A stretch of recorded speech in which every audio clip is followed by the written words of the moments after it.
fuck it. I'm just going to send you the cold read intro. We've waited long enough. Yeah. Here you go. Enjoy. Oh, good God. It's a script. Welcome to episode 23 of DYSS. We are going to go ahead and start with our usual cold read that Conor has spent apparently a month writing. Okay. Here we go. Welcome to episode 23 of Did You Say Something? The podcast that aims to be as entertaining as American politics. But boy, do we have our work cut out for us. Trump and J.D. Vance have been over to England recently, and in true British fashion, they made sure they had a welcome present ready for Mr. Vance. Signs reading, "Bullies not welcome here," and "Make America moral again." We're lucky they haven't heard of this. Otherwise, we might be in the we might be in the firing line for a van portraying us looking our best. That was a rough sentence. Just check your Discord there, buddy.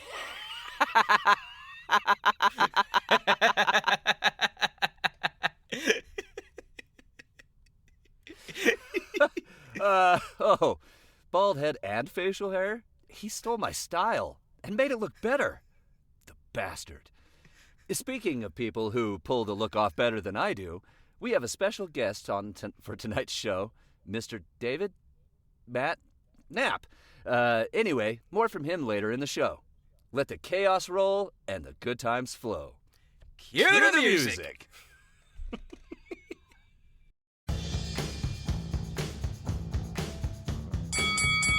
Fight. Kind of a big deal. Couldn't resist with my co-host Ron Burgundy over here. The colonials are acting up again, damn it. Shut up, Conor. No comment. I'm really just trying to make money off of Conor here. You're right, but you're out of line. Trying to have this not devolve into chaos. I don't even know if there's anything usable in this. Some of it my fault.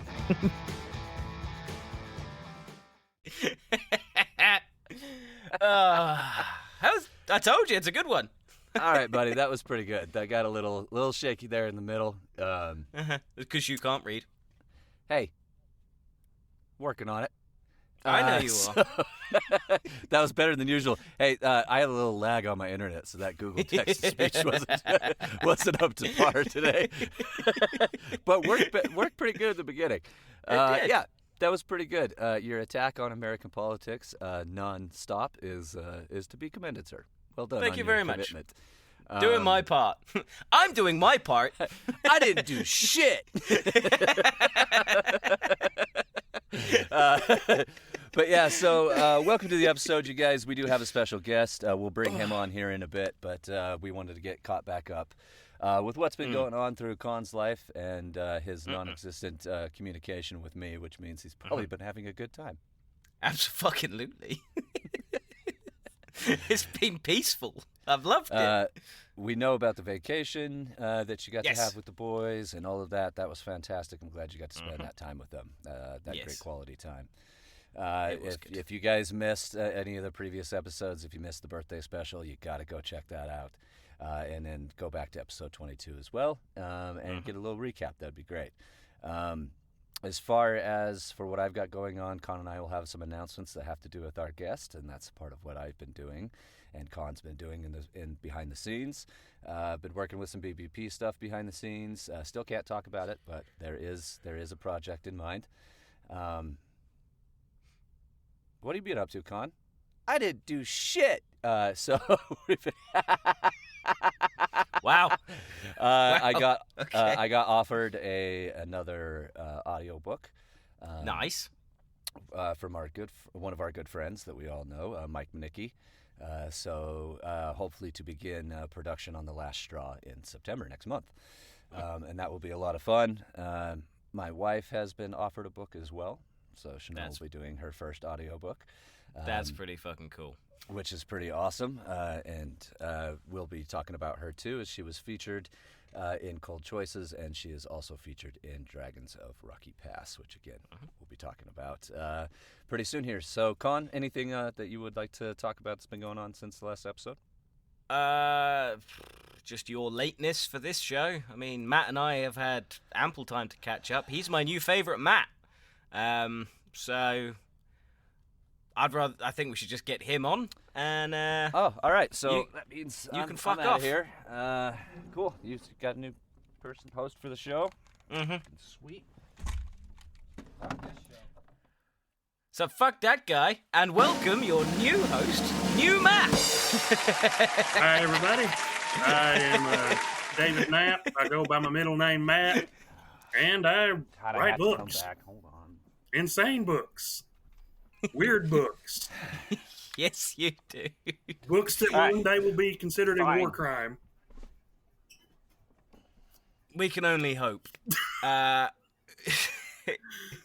So, you two met through Dragons of Rocky Pass, didn't you? It was a book up on ACX, and Yeah. Matt auditioned and decided to throw in some sneaky extras, which you then fell in love with, I believe, and pretty much said, "Yep, you've got the book." Yep. Yeah, my original narrator, Bradley Cox, unfortunately, or thinking of a friend of mine, Bradley Morris. Bradley Cox is one of my friends and guitar teacher, but Bradley Morris had health issues come up. Unfortunately, he wasn't able to finish out the series. He's doing better, but it looks like he's not going to be able to return to audiobooks due to it. But yeah, I listened to over 300 auditions, and I'm sitting there and I'm like, okay, stop sounding bored. I can read this and sound bored. And then I click on Matt's and I seen it and I was like, if that's not his real name, that is like the best pen name ever. And I clicked on it and I listened to it. And I listened to it again and again and one more time. And I'm like, This guy can't read. Oh. this is a guy I want to finish out the series. Sorry. Shut up, Conor. Yeah, You're a terrible interview. It's been great. Yeah. I mean, how many times a day do we email me?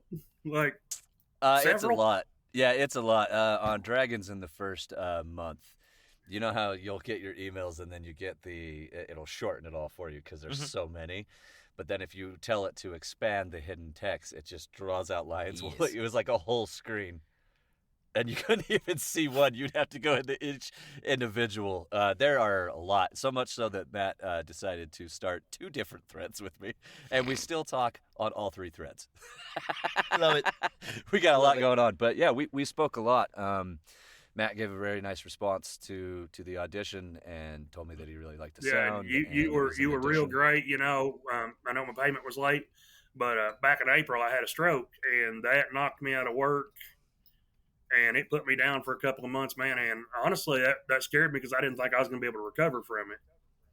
But I'm back stronger than ever and got everything caught up now. Dragons is out. We listened to it today at work, me and my crew. Nice. The boss even went out and got 2 big, huge, obscene Bluetooth speakers, put one out on the dock with us and one in the main building so they could hear it. And everybody's in there stopped looking at the speaker. They're not working. And he's like, you know, you can listen and work at the same time. They're like, shh, shh, shh, shh. Yeah. And I got people asking me, you know, did you write this? And I'm like, yeah, I wrote it. Well, who's doing all this? I said, real great guy named Matt Mangum. I said, and Narrative Flow Audio. I said, they do a great job. I said, and definitely going to have them do a lot more work for me. Happy to That- It oblige. was probably one of the better decisions I've made in recent years. Well, and it's much appreciated because coming from a country family and all of that, and you know, my uncles are actual cowboys and real cowboys and all of that. So it's kind of cool to come from that, and then just having the love of fantasy that I do, and magic and all the other things that can come, and having those worlds combined, where I thought having basically everything you can think of that could be supernatural in the Old West. And I was like, this is genius. I love this. You know what I mean? It's like you've seen like Cowboys and Aliens and stuff like that, right? And all of that, but to like all of a sudden have big ass real fantasy dragons in this scene with this pretty simple cowboy You know what I mean? Just Yeah, wanting and to I take mean care that, of, that just that's where wanting I to got live with the his idea wife and hang from. out was awesome. Yeah, I've watched all these westerns my whole life, read western books, got friends that are big into horses and all, and that's where the original book came from. Sean Crowley is based off a good friend of mine, Sean Neighbors. He used to ride rodeo when he was younger, and I was writing another western, Guns and Ghouls, and that one Mm-hmm. I was sitting there, I was like, I can do more with it, and started out book one, Blood Hunter. Him and his dad are coming home from buying cattle. His family's been killed. They bury his mother and sister, but they come back as vampires. And you got this poor kid here, doesn't know nothing about vampires, and it's just a whole thing. The whole time he's learning, and somebody's like, "Well, why would you write that?" And it comes back to, you see all these Western movies, and what do they got in them? Cowboys, Indians, sometimes bank robbers. Fantasy movies are always set way in the past or way in the future or in modern times. I was like, you think about it, cowboys, I mean, if that stuff's real, didn't they have to deal with it? And that spawned the whole series there. I mean, book one, Blood Hunter, he fights Dracula's younger brother. Mm-hmm. Book two came about a couple of years ago when all the cicadas was coming out. And I had finished up Blood Hunter, and I was sitting at work, and I was like, man, what can I do with this? And a guy wearing a cowboy hat came in, and there was a couple of cicadas stuck to his hat. I was like, I can work with that. Next morning, Curse of Cedar Grove was done. Then book three, Legend of the Desert Lich. I threw in mythology, I threw in magic, Old West, and that led into Dragons of Rocky Pass, which you graciously picked up. And the next one, man, is where it really starts getting wild. Trail of the Winter Werewolf, because we introduce werewolves, we introduce biblical figures, we introduce things from Celtic folklore. The Winter Queen Mab, she plays a big role in it. Yes. Do you know how happy that makes me? I am such a huge Dresden Files fan, and I love Queen Mab in that series. So, and you're gonna you're gonna make Chanel happier and shit, because that means that she gets to play Queen Mab. That's gonna make her happy. And she has but it doesn't focus on her being the cold, heartless, I'm gonna freeze your heart and make it explode. Right. It shows other sides of her, and I do have a collection of short stories that I've been trying to get finished called Night Riders and Sidewinders, which you will be narrating, of course. And it's stories that didn't quite fit in the main series, and I could have wrote more books off of them, but I wrote all 9 books in 6 months. And honestly, I was going to end it in book 8 in Celestial Cowboy, and I was like, I don't like it. This series deserves a good ending. And I was like, the story has to wrap up right. And it did. And I've got a lot of friends that have read it, and they're all like, why would you do this? I'm like, have you read Army of the Night yet? No. Read it, then call me. And they all like, that's how it's supposed to end. They're like, we can't wait to hear the audio of this. And I can't wait either, man. I'm super excited. Yeah, I know that. I mean, I listen to a lot of audio books. Y'all do a great job. Yeah, I know that Conor and I, and thank you for that. I know that Conor and I know Conor's very excited to jump in on the next book too. Mm-hmm. You have the Twilight Hunter series. I'm just going to just shut the fuck up. You have no idea how much grief I gave Matt for not really getting me involved in this one. It was a lot. He was like, yeah, no, I just wanted to do the, push my own limits and test how good I can be and blah, all that boring shit. Shut the fuck up and let me in, because it's so much fun. He didn't, which is why when he came to me with Combat Exorcist, I was very excited. And we will touch more on Combat Exorcist very shortly, I imagine. But I will let you continue. We can also touch on what I showed you before. Mr. Lady McLatepants showed up. One of the things that I'm doing with Twilight Hunter series. Yes. Oh. Yes. Yeah. We will do. Yeah. Yes. Okay. Yes. Well, let's get to that next. What? Finish your point, Matt. Finish your point, right. Because more important things. I know. Whenever you're ready. Sorry, I forgot. In this your is own time. Your show. No, it's our show, but I turn up on time, so come on. Let's see. What is that? What does that say again up there? Interface Broken Productions. Oh, that's my company. That's weird. That's so crazy how that happens. So it starts when I fucking say it starts. All right, so anyway, I know that Conor is excited. Here's the thing, though. Conor did listen before he fell asleep to Dragons a little bit and listen to some of it. By the way, that's what he thinks of your work, David. No, that's your work. Fucking cunt. No, but after listening to it, he really did want to jump on it. We had done another series that we've talked about, Cold Choices. We did an episode of that for Redacted Tales for Clarence Carter, which is a lot of fun. And Matt, you should definitely go check that out as well. So now I'm really excited. I swear, though, Matt, looking at it when I started out doing Dragons with you, that it was book 4 of 7. And then we published Dragons, and I'm looking on Audible just to look at it, and it's like, book 4 of 9. And I was like, I guess he added 2 books, which hopefully is a good thing that you want, like you were just talking about, like extending the story, giving it the right ending to the series. But that also gives narrative flow. Hell yes, more stories to tell of Sean Crowley and Dorothy and everybody in the group. Yep. So. All the characters. It's one of those series that I fell in love with, and I mean, like I said, first 3 Bradley did an amazing job. And then when you took over, I was like, holy shit, they just brought this shit to life. I was like, yep, gonna have to get him to do more books. And then when absolutely. I started Combat Exorcist, I was like, I know exactly who's doing this one. Yeah, I liked in your email you said, if you don't mind getting out there and being a little bit weird, I got one for you. And I was like, you're talking to the right people, for sure. Oh, yeah. And you are, and we'll definitely talk more about it. But yeah, so I'm very happy to continue the series. I love Sean Crowley. I love the character. I relate to him. Because he's simple. So you said he was a simple cowboy. Is that right? He's a simple cowboy. Is that why you relate yeah, to him? Yeah, absolutely. Yeah, simple. Cool. Not taking that moniker away from myself. The only reason that you think that that's an insult is because you're Brit. So yep. I do relate with him, and I get his character and how he moves about, and I loved his relationship with the people and how the different levels of how he is with certain people. You know what I mean? So when he's the deputy, he's Sean, he's in charge and all that stuff, you know what I mean? And then when Jasper's grandfather and the marshals show up, you watch him, you physically can feel him take it down a notch and know that he's in with somebody with more authority.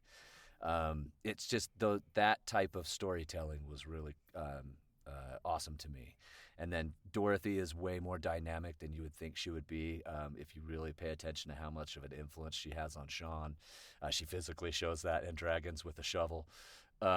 Which is, by the way, one of the best parts and ways to end a chapter. That was great. There's a few footsteps and a thud. What I tell you would happen if I had to come after you? And I was like, oh, fuck yeah, dude. That was great. That is taking it to home base to where that is a marriage and the man and the wife, and he wronged her. Which is great because Chanel's so much of a go-getter, and she's very assertive too, and has quite the attitude on her as well, which is great. But yeah, with Jasper, and then having the Pale Rider come in, and that just the auction with all the different ideas of all the supernatural that are in there, and then you know what I mean, to have Death actually enter and talk to him and all these, it just. All the dynamics of what you've done worked really well, and it could have been very convoluted and too complex to really come about, and you did simplify it with keeping the complexity for anyone to be able to understand what's going on. So very good storytelling. Really look forward to the rest of them. Now let me hear this extra thing you guys were talking about with the Twilight Hunter series, because I talking about math rocks, I think. Mm-hmm. Please. Oh, you want to know more about the math rocks, huh? Well, yeah. Originally, like I was telling Conor, originally, you know, it was based off of another book I wrote, Guns and Ghouls, which talking about the Pale Rider. That's the first in my Knights Armageddon series. First one starts out with Lemos and Jacob Baker. Second one is going to be Ares, and it's going to be taking place in World War II. I've just about finished that one. The Red Horse. Then there's Pestilence. That's going to be in the 70s. And then the last one is going to take place. That's going to wrap up the whole series. That book is probably going to be 400 or 500 pages. But, we were talking earlier, I love D&D. So does Conor, obviously, because he's a man of culture. And he loves Konosuba. I do. We'll come on to that in a minute. I was looking to make a box set for my books and decided to go make a tabletop game off of my Twilight Hunter books. And I got on there and I didn't see it in the box. Sucks, but oh yeah. Yeah. Oh, nice. Oh, and dude. then of course the cover for Army of the Night is on the back. And this was just a doggone it, that stupid. Give me a second, guys. I'm gonna move that light. It's driving me insane. And I'm sure the glare off my bald head is driving me blind.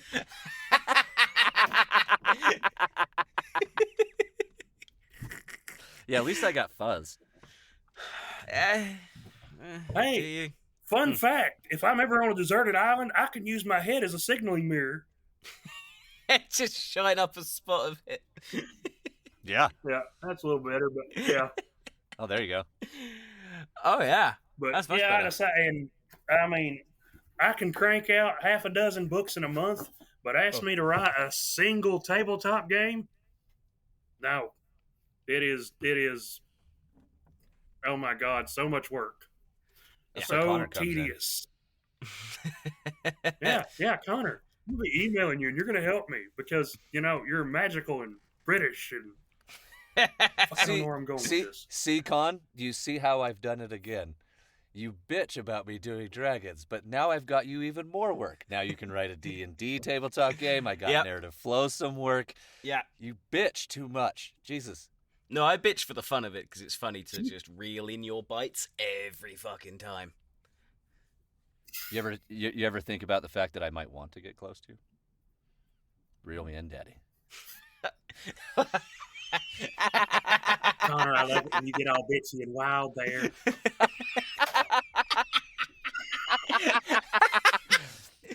Hey, do you know what we could be? You know what we could be for you? M&M's.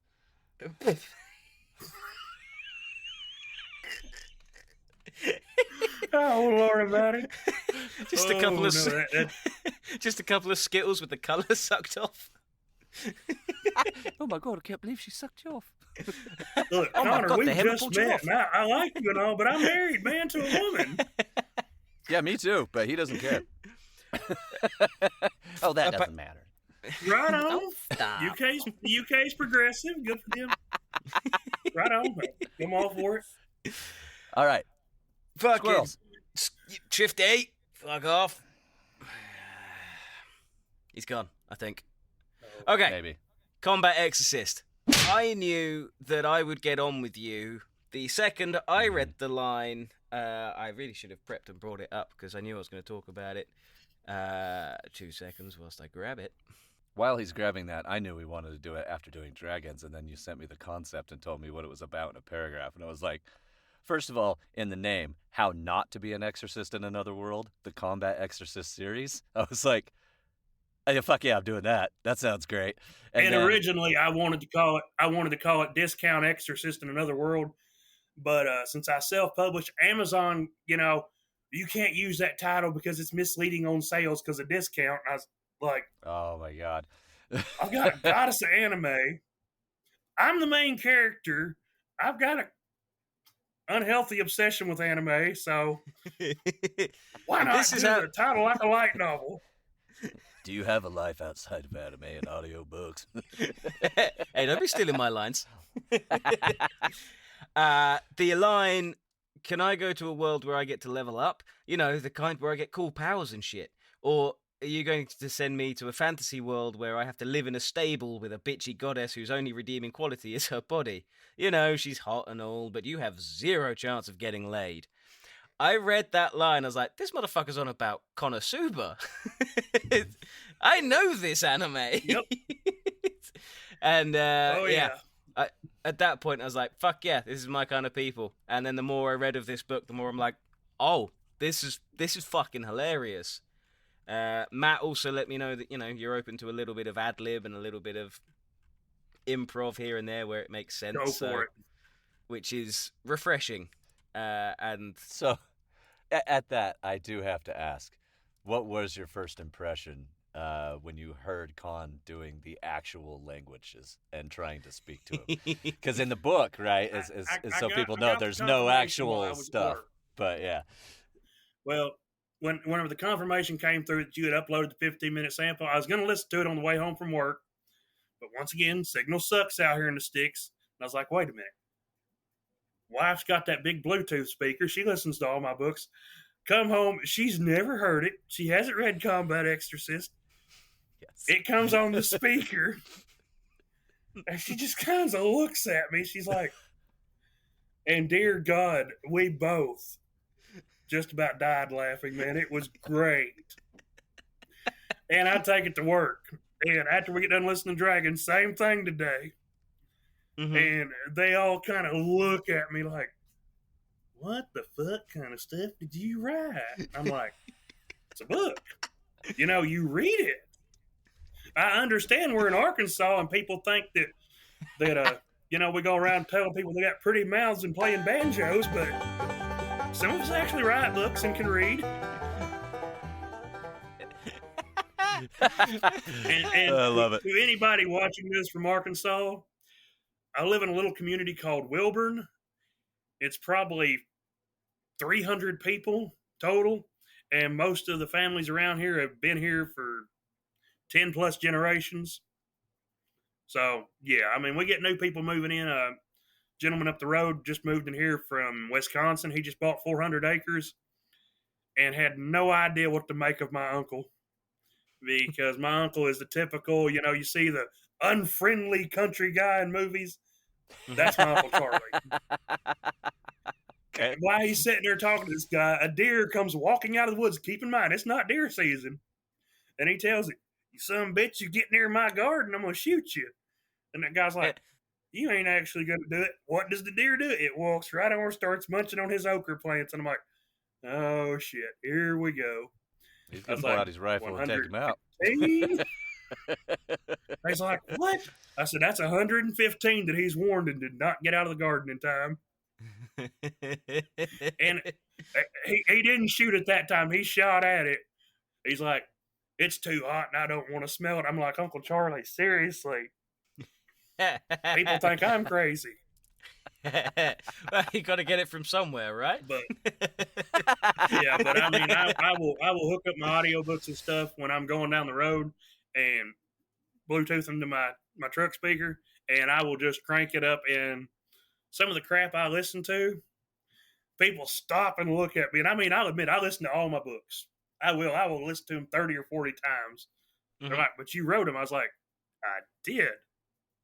But I still like listening to them. I still like reading them. Different when they're brought to life. And with Dragons, I mean, y'all, dude, amazing job. Combat Exorcist, dear God, a writing book too. And I'm sitting there and I'm like, I feel so bad for Matt. And then I'm like, wait a minute. No, I don't. No, you should never. He signed up for this. Yeah. Don't hold back though, man. You're there's nothing you're gonna do to offend Con and I in doing this. And when I'll tell you what, I am proud of Dragons. I'm proud of what I did and what I was able to accomplish as a sound engineer. But as I have said on this show, begrudgingly, Con and I together working on sound design is that much better. And you can hear the little nuances and the details that are a little bit better in the first 15 minutes or the first chapter of Combat Exorcist. And in Cold Choices as well, you can tell Con's really good at the fine details and really hearing it and moving something, a tiny notch or something, and it makes all the difference in, the narration and stuff like that. So, yeah, go ahead. Would you say that I'm finally good at the little things?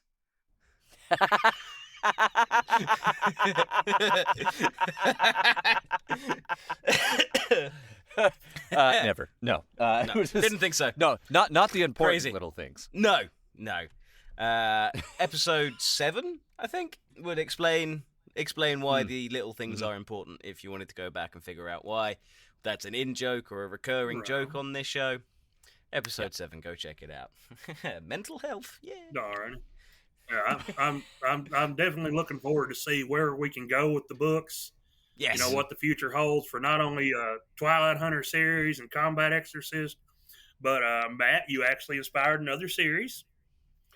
It starts out in the Old West. Okay. And I just want to let you know, it's dedicated to you. It's called Luther Magnum, Intergalactic Outlaw. Fuck yeah, dude. Oh, man, that's fucking Dude, sick. I think you'll like it. Oh, hell yeah. I already love that title a lot. It's about a group of train robbers, and they've robbed a train. It's 1845. They get in a fight. Luther takes a round to the liver, and they throw him down a mine shaft. And this is where the whole aliens come in, because a wrecked alien pod is the bottom of this mine shaft. He falls in it, and when he hits the console, it activates the medical bay and all this, and it blows up out of the earth. And he's sent halfway across the galaxy. You've got this cowboy from the 1840s dying on an alien ship. Thanks. Okay. Yeah, I'm losing my mind. And the ship heals him up and dumps him in the middle of the desert. He just thinks, okay, I'm drunk. That's what it was. And he's traveling across this desert, and that's when he starts noticing the small things. Okay, that cactus is purple. That lizard had 7 heads. Hold the fuck up. I had 4 heads. Wait a minute. Pulls up his canteen, sniffs it. Yeah, pretty much. But so far, I've written a couple of books and that. I just got to go back and do a lot of editing to them. That's my process. I get stuck on one book, I jump to another one. Combat Exorcist took 3 days to write. Fucking hell. Hey, when they're good like that comes out easy, smooth like butter, man, because the writing on that is... And book 2 has took slightly longer. I've been on it a couple of months, but I was like, I got other things I want to finish up, other things I got to work on, and I don't want to burn myself out. But, I mean, I'm glad y'all like it. It means a lot. So, Matt, the reason that I bring up the aliens, hippies, and other weirdness is I didn't know it, but I've auditioned for you before. Oh, shit, you did! I auditioned damn. for aliens, hippies, and other weirdness, but that's when... So when I auditioned for that, though, I had just started. I was very new into narrating. I was thinking you had auditioned for one of my books before, but I couldn't remember which one, man. And that was one that I had 1,800 and something auditions for. Oh, I'm sure, dude. That book is so fun. That audition was so much fun. Yeah, going back to that one, I do plan on taking my welfare and safety division files, because Bruce Murdoch, great voice actor and all, and he did good on Harold Hatch. But I was like, man, later on, if I decide to make an omnibus of it, because I'm working on book 2, it takes on a slightly more serious tone, and of course you'll like it because Queen Mab is in it. So it's Titania and 2 other fairy queens that I added, and there's a lot of aliens and some characters of my own creation, and I had to add it because of a friend of mine, the Boogie Shitter. And that's and people think I'm joking, but it goes back to the whole thing here in Arkansas being crazy. Dude was breaking into people's houses and shitting in odd places. Toaster, microwave, one lady's stove, and they still haven't caught him. And I'm like, what level of crazy do you have to be to do this? This is a shitty bandit. Oh, God. Anyway, yeah, we're gonna have a lot of fun. I think with the 3 of our minds together, with your writing and Con and I doing the sound and the animation, and then adding in Chanel and having female, dude, this is gonna be just Oh, God, this shit is good. Anyway, but yeah, so I went back and listened to that audition, and obviously to where I am now, I was like, oh, yeah, I could understand why I didn't pick me. But for sure. But it was just interesting because I didn't make that connection until I was about halfway through narrating Dragons, and I was like, this writing is familiar. And then so I was like, I know this writing. And then I went back and looked, and I looked you up, and then I saw Aliens, Hippies, and Other Weirdos. I'm like, oh, holy shit. Well, irony. But hey, it goes to show you out there that we talk to new narrators and voice actors all the time. Never stop auditioning. Never stop. Don't give up. Keep going. I was showing somebody the numbers, and I've auditioned for over 90 books, right? As I'm going, and I have produced 4. So, you know what I mean? It is what it is. That's how it works. It's a numbers But game. don't stop. I mean, I'm even now working. Now we're working with Matt, and I get to work with Matt, and now we're doing 2 different series, and you know what I mean. And we're having a good time, and it came about. So I think I'd much rather come about with narrative flow and tell your stories this way, because the way you write lends to such good sound design, Right. to where we can lay in some really good stuff. So let's talk some more Combat Exorcist for sure. So just the intro into I love the author's note, and then just how you start out the world is very just bam. Okay, we're here, we're doing this. This is what's going on. The fact of, that how he became what he is, but in the original of whose wedding he officiated in that story, and I was like, God damn, dude. And that there's actually truth to that, because when I got divorced from my first wife, she showed up the day we signed divorce papers, the guy she left me for. And I should have put that in the book, because her boyfriend starts threatening me there in the courthouse. And this tall guy that I based Jasper's grandpa Jim off of comes walking up. He's got a pistol on his side, cowboy hat, and a big shiny U.S. Marshal's badge. He knew me, but I still to this day don't know who the hell he was. He walked over and leaned down. Because my ex-wife was like 4'8" or 4'5", tiny little thing. Jesus. He leans down and looks at her. You talk a lot of shit for a blue mouse and stomping range. And I'm like, who the hell are you? Mr. Knapp, you have a good day. He looked at her. Bitch, get the hell out of this courthouse. And I'm like, I don't know who this guy is. But yeah, I mean, and people have asked me, well, you're an ordained minister. What if she wants to get married? I was like, get it done at the courthouse for $60. I don't want nothing to do with her. That is in the past, and that's where she needs to stay. But yeah, I am an ordained minister, and I was at a friend's house about 14, 15 years ago, stoned out of my gourd, playing on the internet, and the ad that I put that you narrated perfectly, that's the ad I saw, and I'm like, dude, I can do exorcisms? Holy shit, and it's free? You mean? And I mean, I went through. I put my email address in there, my address, my age, and clicked ordain me, and I get an email. Congratulations, Reverend David Matthew Knapp. I'm like, I am now an ordained minister. I am stoned out of my gourd. Jesus would approve. So what's and my awesome dad about is that? super religious, and Right. He thinks it's the most sacrilegious thing ever. The hilarity of that is, I figured obviously some of that has to do with truth, because you made yourself the main character, so I knew there's going to be a lot of truisms in your writing. But to that point, that was one of my favorite parts to narrate too. Was just like, to be honest with you, I smoked a huge joint earlier. I'm stoned out of my mind right now. Just that whole interaction is good. But so let's go ahead and let's play a little bit of a sample of Combat Exorcist for everybody, and then maybe everybody can hear that ad as well. Should we go for the ad lib? Do the advert and the ad lib? Yeah, I think the advert and the ad lib. I think that would be good to kind of introduce, and then a little bit of the narration as well. Yeah. All Okay, well, I'll get that lined up now. Or, in fact, should we get Reggie on it? He hasn't done much for a while. Oh, yeah, God, where is Reggie? I haven't even seen him. Reg? Reggie? Yeah? What? What? I was sleeping. What, you been sleeping for 2 weeks, Reggie? We got a show to do. Well, no, my alarm didn't go off, and surprisingly, you beat me here for a change. Yeah, I'll get those things lined up for you. No problem. Here we go. Enjoy, everybody. I'm going to fire that guy.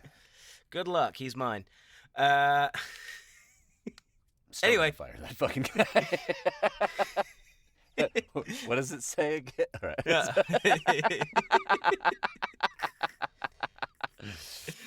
Right.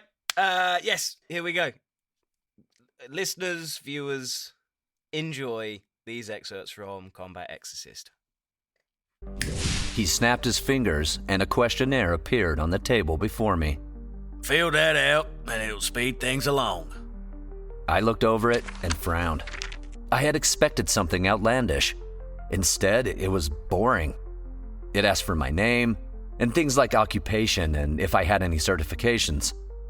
It took me less than 5 minutes to fill it out. Once I was done, he looked it over. So, you don't play an instrument? So, Bard is out. Oh. Ho, ho, ho! You're an ordained minister! Ha ha! He said, looking at me and the bat I was carrying. A broad smile crossed his face. So, then you are cleared to perform any sacred rites of the church? I shrugged. I guess. That's what the internet said when I got ordained. I remembered the ad clearly. Weddings, funerals, baptisms, and yes, even exorcisms. Just enter your birth date, email, and address. Help others find their way today. I had, of course, applied and began doing weddings on the side. I had thought the exorcism thing was a joke. I looked at the message on my phone and snorted in laughter. I had always suspected the government was watching everyone. Is that a fact? Fuck it, I said, putting the truck in drive. I braced for impact, but none came. I passed smoothly through the portal. I looked in the rearview mirror and saw it was gone. I was sitting on a dark street in front of a rundown storefront. The neon sign read, New Life Orientation Center. I had no idea what it meant, but it was the only thing around.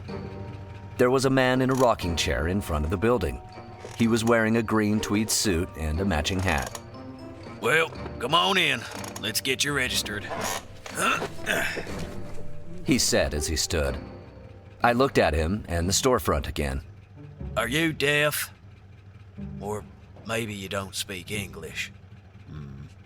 Hablas Inglés? Parlez-tu anglais?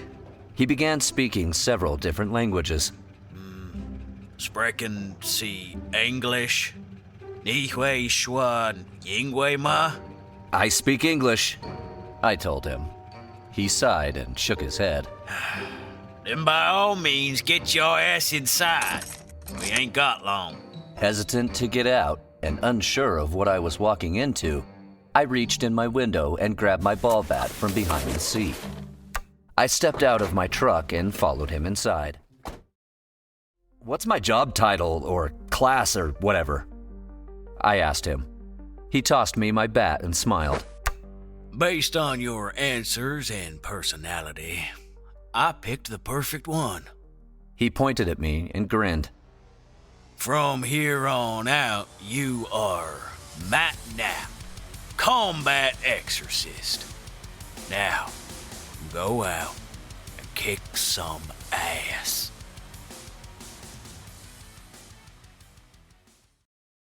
All right. Hope you guys enjoyed that excerpt of Combat Exorcist. Be looking for the full book coming soon. Man, this is going to be really good. So one of the things that I really loved about this is was not before this book, was not really familiar with lit RPG. And so I started looking at it more and more and went, oh, this is right up Con and I's alley. Con loves D&D. We both love video games. We love, you know what I mean, all things that has to do with We're that. both nerds. Yeah, we're both nerds for sure. But what I really loved about making the sound design on it, of what Con and I did, was having things like the signs be read and come up almost as if of breaking the fourth wall, where a screen pops up, you know what I mean, and just and does something, and the messages on the phone that are directed towards Matt, you know, Mr. Knapp, as it's directed right at him from the government, right? But having those additions come in was a lot of fun to me, which is why I cannot wait for Chapter 2, because I am so excited to introduce the assistant. I'm so excited to introduce Bitch Fat.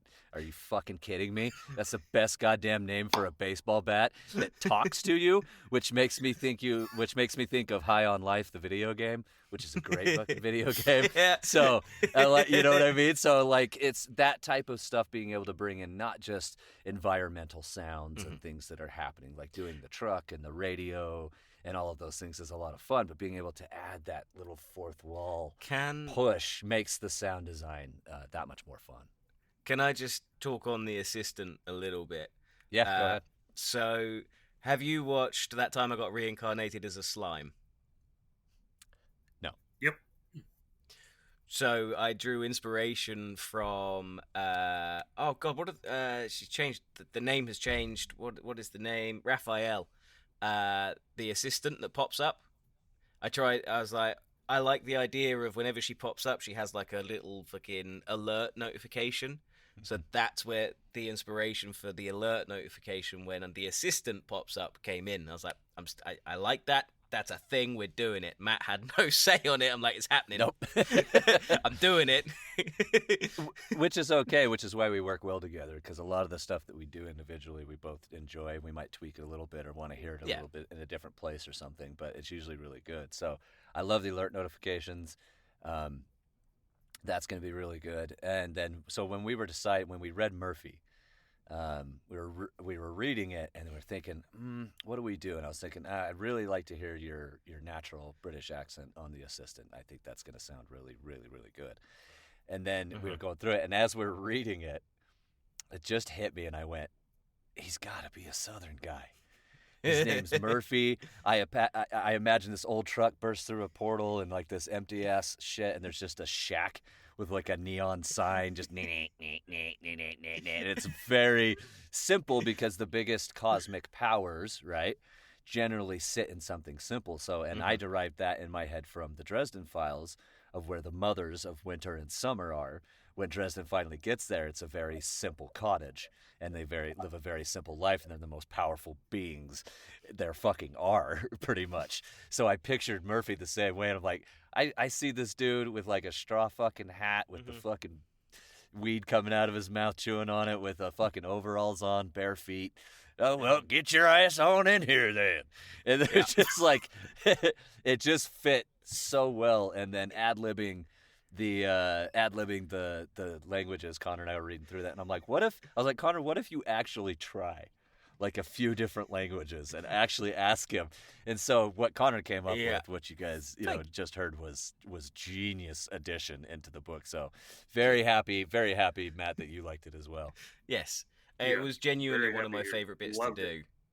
The Chinese was a stretch, but it just had to be done. It's like, what did I do? I think I did Spanish, German, French, covering off like the popular ones, I guess. And then I was just like, fuck it.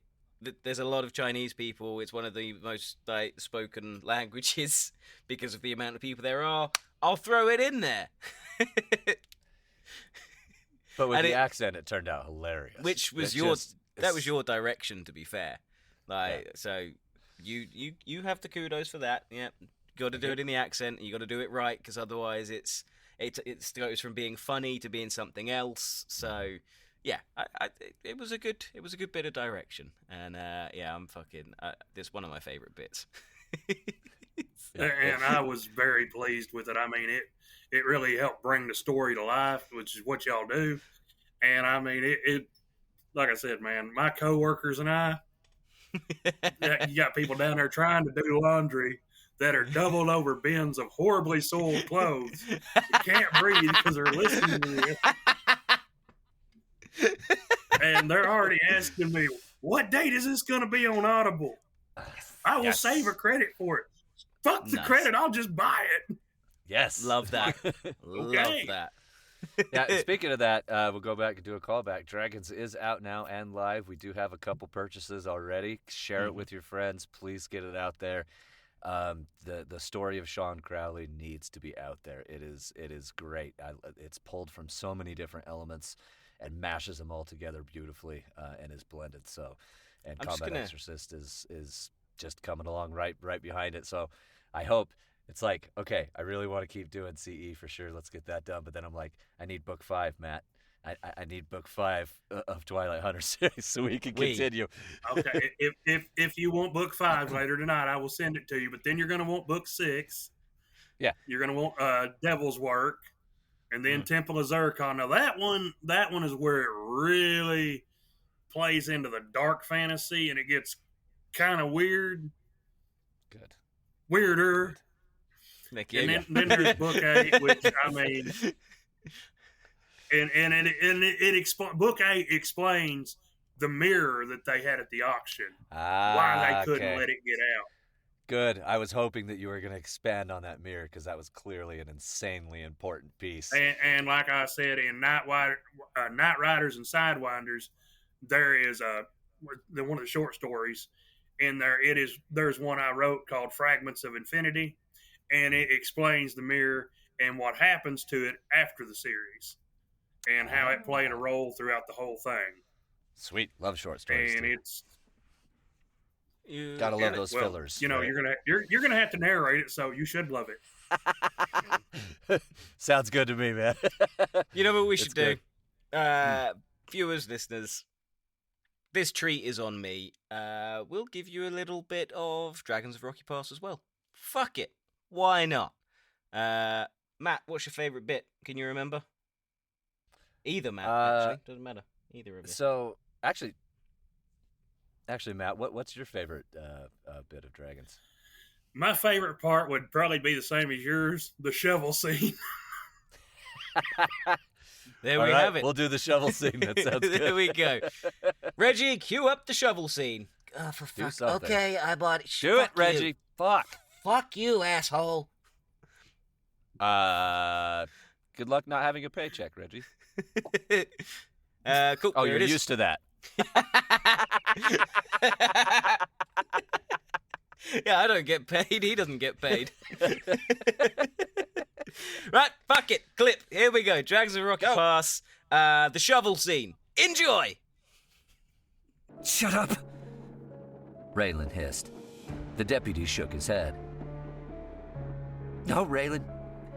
This has to end now. I'll tell you everything. He hired Russell and the others to hit the herd. Raylan made a grab for his gun.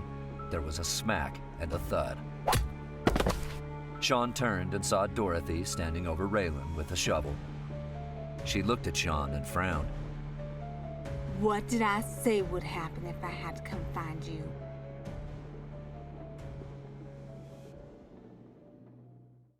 My actual favorite scene, though, is the auction. I love the auction. I love the fighting. I love everything about it. It's just like, because in my head I could see all of it. So I imagine him catching the gun, grabbing the axe, spinning around, slicing that motherfucker, and then blasting him away. And I'm just like, oh, this is so goddamn good. Yeah, the part where they're auctioning off the dragon's egg, and all you hear is sold. Boom. Yep. But that scene, that did get me. I audibly chuckled and had to re-record that line a few times. So I was just like, boom, sold. I'm like, that is the cowboyiest shit I've ever fucking heard of in my life, dude. That was fucking great. That was some good shit. To be fair, everything you showed me of it and the bits that I have listened to have been fucking fantastic, which is why I was very excited to start work on this. And I've said it before and I'll say it again. Dragons of Rocky Pass is genuinely some of your best work. Be it the acting or the sound design, you really set the bar for yourself with it. So I highly recommend to go and listen to the audiobook, read the book, whatever you prefer, but just get involved with some of Matt's writing because Jesus Christ, it's good.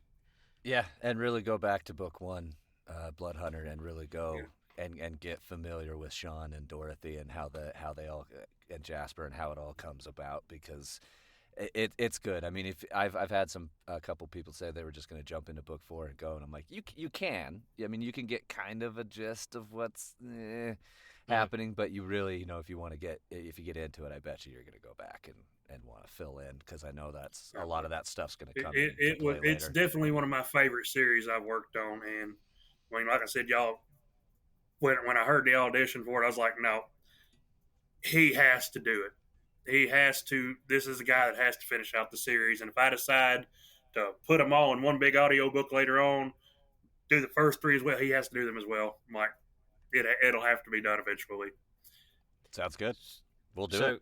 And I mean, I even put them all together in one big paperback and published them a while back because prisoners I write to were complaining about how hard it is to get you might get 1 or 2 books out of a series, but then funding will dry up. So I was like, I'll just put them all in one big volume. And it, prison out in Arizona, the prisoners out there have really enjoyed it. There has been fights over who gets to read it next. I was like, please don't tell me I've incited a prison riot. I really don't need that. I love that you've done that for them. That's a really nice thing to do, but that's fucking hilarious. Yes, it was. But my proudest moment with this series. My proudest moment was I have a friend that lives in Africa. I met him years ago. They had it was the Zambian Boys a cappella group. They came to our school over here in Wilburn. 300 students total. That was preschool through 12th grade. And they brought their music and culture over here, and I made friends with one of them. 30 years later, I get a friend request on Facebook, and I'm like, Jeffrey, and I can't pronounce his last name, and it says Zambia, Africa. And I send him a message. He's like, are you the same boy that when I was in Wilburn, Arkansas, gave me a blue-tailed lizard? And I'm like, oh, my God, yes. And we got to talking and all. And they're a friend of mine that does missionary work. I sent him copies of the Twilight Hunter series. Nice. And they have sat over there at night, and he'll translate to their language so the whole village can understand it. Oh, that's awesome. But what got to me the most was his grandfather is this 7-foot-tall, giant African man, and he's sitting there in the front row like a little kid with a cowboy hat on made out of straw and a chopping axe, and he's like, and we Skyped a while back and we was talking and all, and he was translating for his grandfather. His grandfather said he carried, Sean Crowley may have been a white man, but he carries a true warrior spirit. He said, the way you bring all these stories to life, he said it lights a fire in my old heart, and that meant a lot to me. That was like awesome. Crowning achievement right there. I was like, that's fucking awesome. People all the way in impoverished areas like that like it. Well, even better than last year, I got the FBI and Homeland Security came to where I was working at because my books are all over the world. Uh-huh. Some guy in Russia read one of them and emailed me, and apparently it was flagged or whatever. I didn't think nothing of it, but they show up at my work, and I get pulled aside for interrogation. Well, what did you and this guy talk about? He liked my books. What's going on, Matt? Why are you giving me? Matt, there is so much of your real life that's actually in your books that I don't think anybody will ever realize. We got to do more and more interviews, man. This is good quality shit. I'm up for it anytime. Fantastic, I got told whenever I started writing when I was in first grade, we had to write a 5-sentence story, and the teacher told us, write what you know. And it was a story. The premise was a hole in the playground, and I wrote this whole 48-page story about this hole leading to another world and fighting off evil aliens, and the evil alien overlord was Bill Clinton. And I will never forget that because my first grade teacher, she's still around. I wouldn't seen her a while back. She still has that story. Love it. 30-something years later, she still has that. And she's like, when I'm having a bad day, she said, I will read that. She said, the fact that Bill Clinton had been took over by aliens. That's fucking awesome, dude. I love that. Yeah, yeah, I do put a lot of myself into my books because it's my way of keeping sane. Because unfortunately, over years I've been through so much, and I do struggle with depression. But the writing keeps me alive, and hearing people I've never met that enjoyed my books, that's like the greatest thing ever. I absolutely love it, and y'all don't know how much that means to me. And anybody out there that's read any of my books or wants to, thank you. Even if you don't like them, you read it, you can't unread it. That's a great way of looking at it. I do. And that's what I tell myself every time I listen to something Matt does. He's read it. It's out there. It's on the internet. It's forever. I thought you meant that you can't unhear it because, trust me, I get that. I just want to say, like, I feel like we do kind of understand a little bit what it's like when people enjoy your work, because obviously part of the reason that I love doing this is for author reactions for when I read their books, or whether it be a cold read or their book in its entirety, or just sending them the 15-minute checkpoint of chapter 1 of Combat Exorcist, and to get the response that you sent to Matt. If you're okay with it, I'm going to pop it up on the screen, because when Matt sent that through to me, go for it. So this is that. This was the first reaction to chapter 1 of Combat Exorcist, and I started laughing and big smiling reading the feedback, because that's why we do it, right? Yeah, exactly. We get some of that too, because it's a little bit of that, I guess, is riding the coattails of the author to a bit, but there's a difference in, because you get a different experience, right? You get when you read the book and read the book as itself, you're getting your own movie and your own play in your head of how everything goes, of what the characters look like and what's happening and all of that, and then you get to enhance that with a narrator. And what we like to do with narrative flow is then give you a bit of that world from audio dramas, but keep the audio book the way it is without rewriting it into a drama. And there's nothing wrong with that either. We love that format as well. Absolutely. But I really enjoy being able to take this and really make it come alive and give that person that much more of a world build inside of their head when they get to hear what the characters sound like and the environment and the things that are happening. So, because I've said it before on one of the episodes where we were doing some reviews of anime sound effects when we were talking about narrative flow, and I said that I want to be able to help. So if people were to close their eyes listening to something that narrative flow have done, they can see what's going on. They can get their own anime, their own film going on inside their head, because the sound effects are taken care of, the music's taken care of, the acting's taken care of, so they just need to come up with the picture. And your writing lends itself fucking perfectly to that dream. It really does. So honestly, this, viewers, listeners, this is genuinely a match made in heaven, because Matt's writing is fantastic.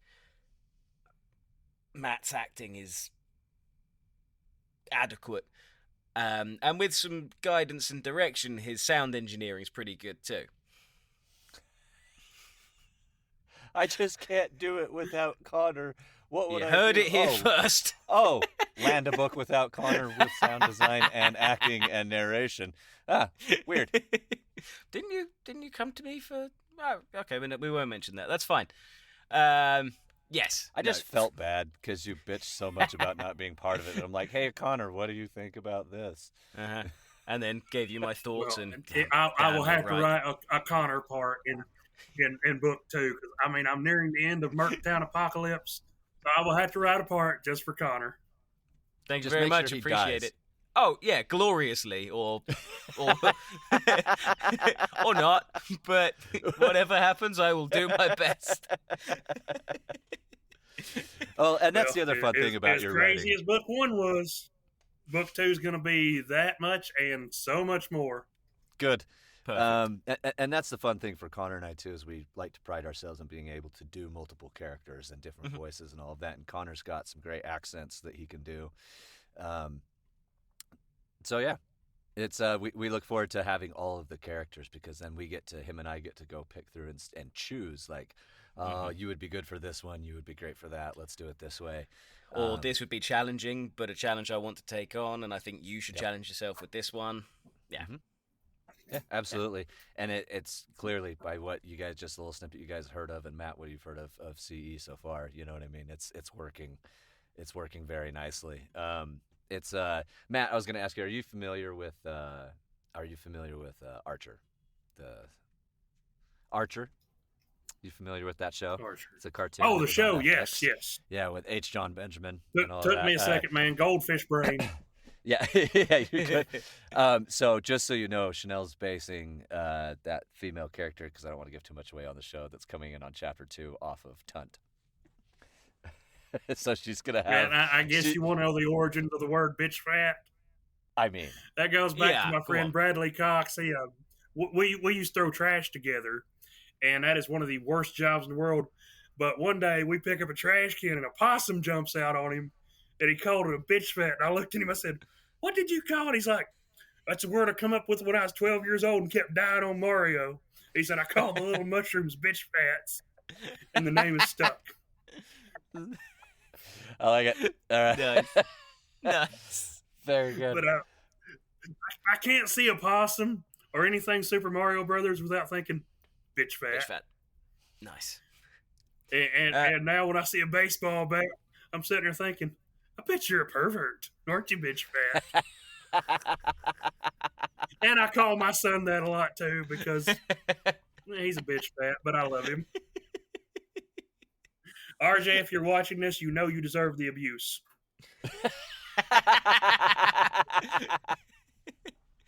RJ, I don't know you, but I'm sure you do. Yeah. Well, he gets mad when I tell him Ryan Reynolds will never love you back. Hey, you take that back. Should say that to Dennis more often. Should do.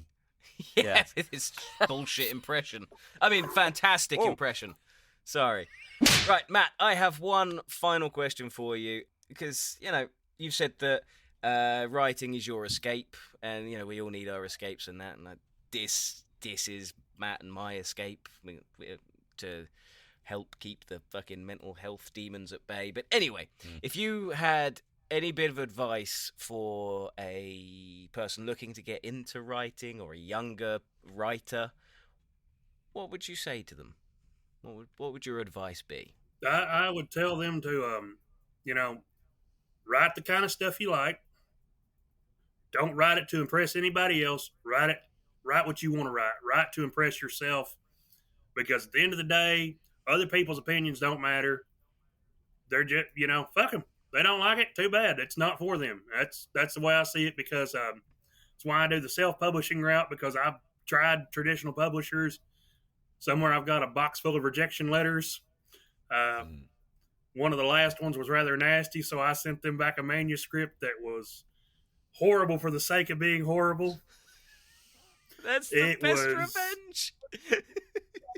It was so terrible and cringy. I got called a soulless abomination and a morally bankrupt antichrist abortion. I was like, That's a hell of an insult. I'm impressed. what a compliment. Yeah. I was like, okay, my safety word is mangoes, and this is my address.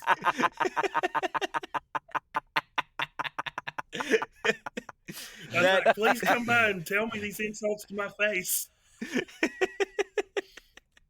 But yeah, just keep moving forward. You're gonna have good and bad days you're writing, and just enjoy yourself. Don't force it. When you get to a spot you're having writer's block, do something different. Don't try to force it, because it'll come out like crap and you're gonna hate it. You're gonna hate yourself, and you're like, nope. Just get a hobby, not drugs. Drugs bad, okay? Okay. I'm sorry. I said, how would How would you like to suck my balls, Mr. Garrison? Oh man, you guys do not know how much I have enjoyed being on here today, and how much I've enjoyed meeting you. And finally, now I have a face to put with the Yeah, it's your dozens face. of emails. I Yeah, send. yours. I was gonna say. No, agreed, Matt. It's we've had a blast having you on. It's been good. And very great to meet you. 100%. I'm glad that we are I'm glad that we are Worth it. in communications and doing this. We'll do this more often for sure as each of the books come out, and we'll have some fun and do all that as well. But yeah, really look forward to this. This is like Con said, it's really a match made in heaven. Like this the three of us together, I think, are really going to put some magic out for some people to listen to. If we've got people rolling already just on chapter 1, wait till they get the whole books. Right, wait till they get everything and get it all in there. Yeah, I'm waiting to see what y'all do with the other characters, especially the assistant and the goddess, because No spoilers. yeah. Yeah, the goddess will be I'm tucked. not gonna spoil it for Connor. Just Connor, it's something I want you to do. I want to play a game. Find all the anime references. Oh, absolutely 100% done. And I will message you with every single one of them. By the Just- way, Hold on, 2 seconds. Just as you listen to it, try to find all of my anime references that I'm going to try and sneak in there with the sound effects. Done. You got nice. yourself I a like deal. that. All right, because then we're gonna have you back. We'll have a counter up. We're gonna have you guys. We're gonna listen to it, and we're gonna have you guys get through it a little bit. We'll do a bit of a challenge there. Love that. My favorite part about Combat Exorcist and that whole conversation with Murphy, though, is the because I'm gonna level with you. If you send me to a world with a bunch of hot dark elves, I'm gonna try to fuck one. Or 40. Go for it, yeah. Which And I mean, that it's is so sad. But right, and then he goes like, "Oh, the anime guys, they can't do shit, or they're too scared to do it." And then but what made that scene was not just that, but it was Murphy's reaction. It was a reality of him laughing. Finally, right? someone said it. Yeah, that right there is that's again a fourth wall break that is just so fucking well done within this story. So Right. it's just loving the shit out of it, man. This is gonna be Yes. a blast. Yes, absolutely. I Oh, think yeah, it was, and those are my own intrusive thoughts once again winning out. Because you're sitting there, you're watching the anime, and chicks all over him, and he's all like scared to death, or unfortunately doesn't have genitals, and I'm like, that would be hell. Screw ultimate power, screw all this. No. Give me a body. Give me a room full of hot supernatural hotties. The rest will take care of itself. I will die happy. I don't plan on being a monk. Oh, I fucking love that whole dialogue. It's great. All right, so we have done a lot on the show today. Great interview, Matt. Thank you so much for being on. Yes, thank again, you you very guys, much. please go Thanks, check guys, out for All having me Things on. DYSS. Please go check out David Knapp. Look him up on Audible. Look up all of his works. He's got a lot of books, really good stuff out there. And then obviously check out Narrative Flow. Check out the things that we have done, Cold Choices. And website coming soon. Website coming soon, which Chanel is working on. And it's been a good time. Any of the comments that you guys want to hear, if you have any comments, please, again, either Spotify, YouTube, please make sure that you are commenting. We always advise you to watch the show for obvious reasons, but if you can only listen, you can still throw some comments down there for us. And ideas for the next shows coming up. We will be playing more games as we come along and having different segments on things coming up. And we'll talk about Connor's individual work when he has some. You son of a bitch. Well, joke's on you because I will have some come in very soon. I should have quite a lot coming up quite soon, actually. But no, seeing as you don't want to hear about it on this show, I will leave it like that. I do just want to check something very quickly. That's a very nice and cordial response to, I don't have shit, but it's coming up soon and I have high hopes. If you I say like to hit them really declare. hard. Hit them really hard together. Whatever. Wow.